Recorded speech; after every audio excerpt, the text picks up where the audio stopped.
for joining us. I'm Beth Farnsworth. And I'm CJ Ward. We begin at 6 with that showdown between local boaters and the increase in cruise ships to Santa Barbara. News Channel 3 senior reporter John Palmentary joins us live. And John, some of those boaters were confronted by heavily armed vessels. And we're on Ledbetter Beach this evening. This is where the cruise ships are usually seen when they're here in town. Recently, the Coast Guard had some information that it should expand the security zone around the ships from 100 yards to 500 yards. And we had a cruise ship visit. It was on a Wednesday. It was a very busy boating day here. And they have the event we know as Wet Wednesday with a lot of sailboats out there. The conflict, though, wasn't between the Coast Guard and terrorists. It was between the Coast Guard and some of those recreational boaters.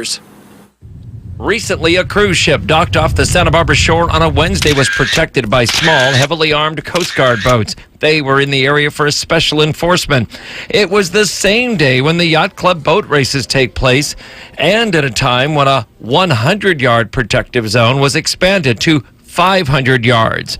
When lines were crossed, the Coast Guard moved in with strict warnings. Apparently, this policy and the enforcement came up faster than notices went out, and the Harbor Commission has heard an earful from boaters. This is nuts. What about all these people around me if I were a terrorist and these guys open fire? A potential nightmare like that is completely unnecessary. Signs about the new restrictions are now posted throughout the marina area. I pushed it out to all of the, boat rental agencies and proprietors in the harbor, so everybody should know by now. With the cruise ships generally anchored off of Stearns Wharf and the breakwater wall over here, and the boat races taking place in front of the yacht club here, there will have to be some separation between the two in order for this new rule to work out.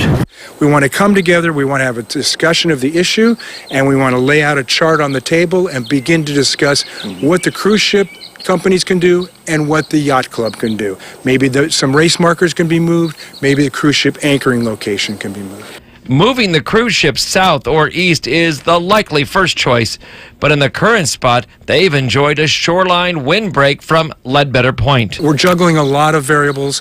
The one constant is we can expect the Coast Guard to enforce a 500-yard security zone until further notice.